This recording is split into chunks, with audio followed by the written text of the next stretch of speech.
কাজটা কিন্তু তুই ঠিক করছিস না, আমাকে ছেড়ে দে বলে দিচ্ছি। আমি এমএলএ, আমায় ছেড়ে দে, নাহলে তোর অবস্থা খারাপ হয়ে যাবে কিন্তু বলে দিচ্ছি। বোকাচোদা, তুই একটা বালের এমএলএ, কোথায় না এমএলএ হয়ে গরিবদের দেখাশোনা করবি, তা না করে আমার বইয়ের সাথে পকপক করছিস। উঁচু গলায় বলছি আমি এমএলএ।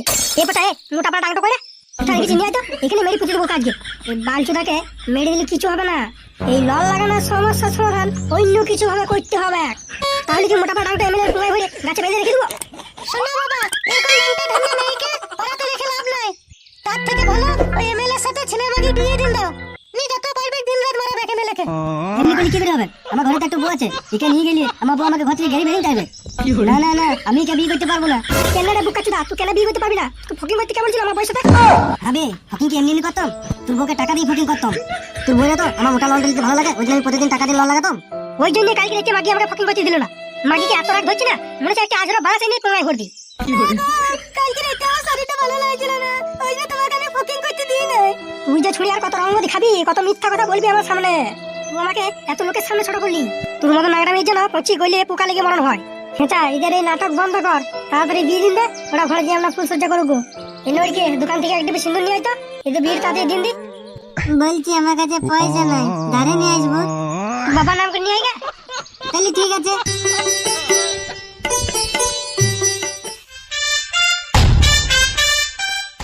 না ঠাকুর মাথায় সিন্দুরটা লাও। হে এমএলএ, সিন্দুরটা পরাই দাও ওর মাথাতে। ই বড় আচ্ছা জ্বালাইছে তো, বলছি তো আমি বিয়ে করবো না। তাইলে ওই ঘরের ভিতরে ফকিং করছিলে কেন যদি বিয়ে করবে না? এ ডার ফুটে, তোর গাড়িটা ফাটছে কেন এখানে? ছোড়া নগদে সিন্দুর আনার পয়সা নাই, এখানে বিয়ে দিতে এসছি। এ টাকা ছোড়া, তোকে তো গাড় পাকামো মাইতে কে বলছে? ভালো ভালো বিয়েটা কর, নাহলে ওপর দিকে ট্যাঙ্ক করে তোকে কেলাবো। দাও পুরোহিত সিন্দুরটা দাও, নাহলে এখনই আমাকে মেরে হাগা বার করে দেবে। আজকে যা কিছু হয়েছে, আজকে বড় সব তোর জন্য হয়েছে। মোটালন মোটালন, এবার দিন রাত ভরে শুয়ে থাকবি। লাও হে পুরোহিত, তুমি আবার চুপচাপ কেন? মন্ত্রটা বলো। আর বউ তোরা খায়, গল্লা বাড়ি করে ধোয়া খায়, আজকে আবার বিয়ে হয়।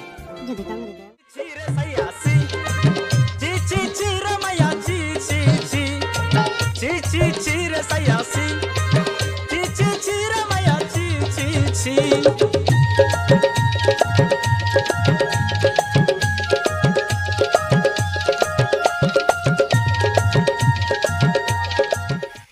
বাড়ির বাইরে তো গান বাজনা বাজছে।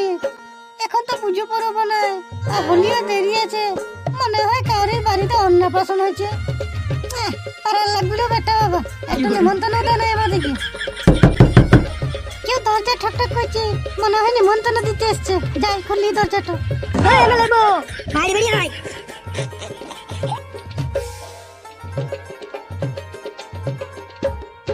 নিমন্ত্রণ দিতে এসছো তো ভালো করে ডাকো না। এমএলএর বউ বাইরে আয়, এইসব গুলো কি ভাষা?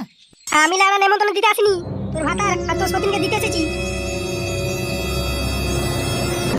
হ্যাঁ হ্যাঁ গো, এ আমার কি হলো গো? মনে হচ্ছে আমি ছটফট করে মরে যাবো গো।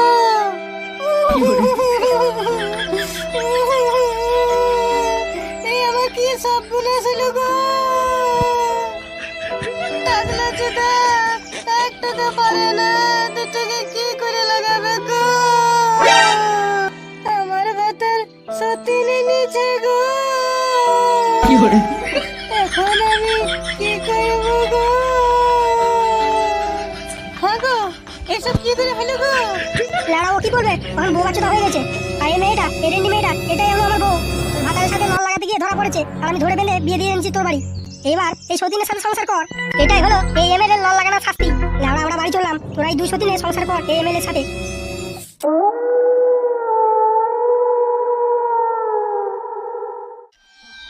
এই খেঁচা বালচোদা নয়, সবার সামনে ছোট করলো। ল্যাবড়াটাকে সাইজটা না করা পর্যন্ত রাতে আমার ঘুম হবে না। আমাটাকে কি করা যায়, কি করা যায়? এমন শাস্তি দিতে হবে যেন গাড়ি নিয়ে আর দৈত্যের রাস্তা না পায়। কি করা যায়? হ্যাঁ, এসপি সাহেবকে ফোন করি। হ্যালো, কে এসপি সাহেব বলছেন? হ্যাঁ আমি এসপি বলছি, আপনি কে? আমি এমএলএ বলছি। হ্যাঁ স্যার বলুন, এতদিন পর কি মনে করে? হয়েছে, আর বেশি তেল দিতে হবে না, আমি যেটা বলছি সেটা মন দিয়ে শোনো। আমাদের গ্রামের দুটো ছেলে আমার ঢালাই মেশিনটা চুরি করে নিয়েছে। ছেলেদের নাম হলো খেঁচা আর পচা। এই ঢ্যামনা দুটোকে খুব তাড়াতাড়ি লকাপে ঢোকাও। লকাপে ঢুকে প্যান্ট জামা খুলে ন্যাংটা করে ছোটাও মাল দুটোকে। আর ঢ্যামনা দুটো যদি জিজ্ঞেস করে যে ওদের অপরাধ কি, যতবার জিজ্ঞেস করবে ততবার আচ্ছা করে ছোটাবো মাল দুটোকে। কিন্তু আমি থানা না যাওয়া পর্যন্ত ওদের অপরাধ একদম বলবে না। ঠিক আছে স্যার, ঠিক আছে, আমি যাচ্ছি। তোমার দক্ষিণের জন্য চিন্তা করবে না, আমি গিয়ে দিয়ে আসবো। ওকে স্যার, ওকে ওকে। খেদামগো খেঁচা, শালা আমাকে জ্বালানো। দেখ এবার এখন জ্বালান দিচ্ছি। আমি পালাই মারা, পুলিশে ধরা পড়লে গেড়ি বেড়ি লাল করে দেবে। তোদের কাছে যেমন মোটামুটি ডাক কোন হয়েছিল 4 দিন হাঁকা বেড়ি মানে মারা পালাই পালাই। ওরে ওরে, এ আমার ছাড়ো, ছেড়ে দাও, আমার ছেড়ে দাও। পুলিশ কো, আমি কি করছি? আমার ধরে নিয়ে যাচ্ছ? দিলার লাঠি চালাও। ছাড়ো আমাকে, ছাড়ো। আমি কি এমন জিজ্ঞেস করবো? আমাকে মারছো। ছোড়া বাচ্চা, তোর অপরাধ আমি তোর থানায় গিয়ে বলবো, চল। ঠিক আছে কাকু, ছাড়ো কাকু, আমাকে ছাড়ো। ঠিক আছে কাকু। ওরে ওরে, দিলার ছাড়াও। আরে মেরি হাড়গুলো ভেঙে দিলে বাড়া। থানা পর্যন্ত না গেলে বোঝা যাবে না কি আমার নামে কেস করেছে। মাংমানি সালোটা মানুষ লয়, সুরের মতো মারছে। কি এমন দোষ করলাম রে বাড়া? লঙ্গিটা বলে ওরা ভিজি ভিজি লাগছে, মনে হচ্ছে মারে চুটে মিটে ফেলেছে। ও বাবা রে, ও মা গো। আসুন এমএলএ সাহেব, আসুন। এ কি বাড়া, একজন কেন? আর পচা কোথায়? স্যার, আমরা যাওয়ার সময় পচা আমাদেরকে দেখতে পেয়ে গেছিল। আমাদেরকে দেখে ও ভয়ে পালিয়ে গেল। পালিয়ে গেল মানে? তুমি কি তখন বাল ছিটছিলে? ওকে দৌড়ে ধরতে পারলে না? শুধু বাড়া এমএলএর গান্ডে পেন্ডে গিলবে আর কাজে বেলা 9 ঘন্টা বাড়া। স্যার, উজা জুড়ে ধরলো, মনে হচ্ছে দৌড়ের মাস্টার বটে। পুলিশ কাকু, আমার অপরাধটা কিন্তু বললাম না আমি কি অপরাধ করেছি। হ্যাঁ বোকাচ্চোদা, তুই আমার ঢালাই মেশিন চুরি করে এখন বলছিস কি অপরাধ করেছি? তুই আর পচা মিলে আমার ঢালাই মেশিন চুরি করেছিস, সেই জন্য তোদের দুজনের নামে কেস করেছি। এবার আমি কোনো মেশিন চুরি করিনি, আর যদি চুরি করেই থাকি তো তোমার কাছে প্রমাণ কি আছে? কি হ্যাঁ মিস্ত্রি, তুমি বললাও তো তুমি নিজের চোখে দেখেছো দুজনকে চুরি করতে মেশিনটা? হ্যাঁ, আমি নিজের চোখে দেখেছি। খেঁচা পচা মিলে ঢালাই মেশিনটা চুরি করে নিয়ে গেল। আমি তখন কিছু বলতে পারলাম না, কারণ এরা আমাকে মারের ভয় দেখায়। কিছু বললে শুধু বলবে মেরে গায়ে ফাটাই দেবো। না স্যার না, এই মিথ্যা বলছে, পুরো মিথ্যা। না স্যার, এই সব ষড়যন্ত্র, এসব এমএলএ করছে। এই যে এসপি একটা কাজ দিলাম, ভালো করে করতে পারলো না, মারামারি খেঁচাকে এমন মারবে সব হাড় গুড়ি গুঁড়ো হয়ে যায়। এখন আমি চললাম, ঠিক আছে? দক্ষিণ আমি এই হাতে পাড়া নিচ্ছি। ঠিক আছে স্যার, ঠিক আছে, এই খেঁচাকে আমি দেখে নিচ্ছি স্যার।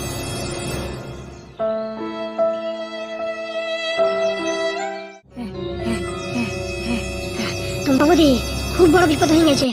আর মূল্য কি হয়েছে? এত হাঁপাচ্ছ কেন? কি এমন বিপদ হইলো যে এত হাঁপাচ্ছ? টুম্পাবতী, কি আর বলবো, ভেবে আমার হাত পাগুলো এখনো কাঁপছে। খেঁচাকে টানতে টানতে পুলিশ নিয়ে গেল থানা। ওমা, তাই নাকি? তা কি এমন করেছে যে ওকে পুলিশে ধরে নিয়ে গেল? তা তো আমি জানি না কেন ধরে নিয়ে গেছি ওকে, কিন্তু যদি কেউ বাঁচাতে পারে সেইটা হলো তুমি। যাও একবার থানা থেকে ঘুরে এসো আর জেনে এসো খেঁচার অপরাধ কি। খেঁচাকে একটু ছাড়াবার ব্যবস্থা করো বৌদি, প্লিজ বৌদি প্লিজ। ঠিক আছে, আমি এখনই থানা যাচ্ছি, গিয়ে দেখছি কি ব্যাপার। বাবু, আমি খেঁচার সাথে 5 মিনিট কথা বলতে চাই। তুমি ওর কে হও? আমি খেঁচার বৌদি। ঠিক আছে, 5 মিনিটের বেশি একটুও কথা বলবে না। খেঁচা, তুমি কি করেছো যে তোমাকে পুলিশ ধরে নিয়ে এলো? আমি কিছু করি না বৌদি, আমি কিছু করি না। এমএলএ আমার বইয়ের সাথে ফকিং করতেছি, আমার সামনে ধরা পড়ে যায়। সেই আগে আমি সবার সামনে এমএলএ সাথে আমার বইয়ের বিয়ে দিয়ে দিই। সব ওই এমএলএ ষড়যন্ত্র করে করছে। আমি ওকে সবার সামনে ছোট করেছি বলে সেই প্রতিশোধ নিচ্ছি। মিথ্যে অপবাদ দিয়ে বলছে নাকি পুরো আমি ঢালাই মেশিনটা চুরি করেছি। আমি সত্যি করে বলছি টুম্পাবতী, আমি ও ঢালাই মেশিন চুরি করি নাই। আর এই পুলিশ প্রশাসন সব ওর হাতে, কিছু করার নাই বৌদি, কিছুই করার নাই। আমি একটা গরিব নিরীহ মানুষ, আমার কিছু করার নাই। এখানে পড়ে পড়ে মার খেতে হবে, কি করবো? ঠিক আছে খেঁচা, আমি একটু চেষ্টা করে দেখছি এমএলএ বাবুর সাথে কথা বলে যদি তোমাকে ছাড়ানো যায়। ভাগ্যিস তোমার বন্ধু পচা আমাকে এই খবরটা দিল। তুমি চিন্তা করো না খেঁচা, আমি তোমার পাশেই আছি। এখন আমি চললাম এমএলএ বাবুর সাথে দেখা করতে।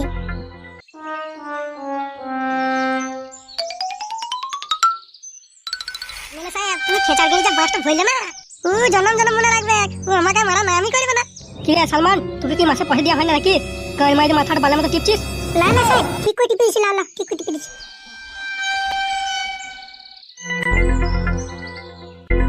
কেলো টুম্পা দিলো, তুই বাইরে কি গাড়ি মাইতে এসছিস? এমএলএ বাবু, আমি তোমার কাছে একটা সাহায্য চাইতে এসেছি। তাইডা কি টুম্পা? কি সাহায্য বল? খেঁচা যে অপরাধ করেছে সেটা ওকে মাফ করে দাও, ওকে জেল থেকে ছাড়িয়ে দাও। কেন টুম্পা, তোর কেন তো দর পড়ছে? দয়া করে এমএলএ সাহেব ওকে ছাড়িয়ে দাও থানা থেকে। তার জন্য তুমি আমার কাছে যা চাই আমি তাই দেব। ও তাই নাকি? তাহলে আমার যেটা দরকার সেটা আগে আমি নিয়ে নিই, তারপর আমি খেঁচাকে থানা থেকে ছাড়িয়ে নেবো। চল দেখি ওই পাশের ঘরটা, চল তো।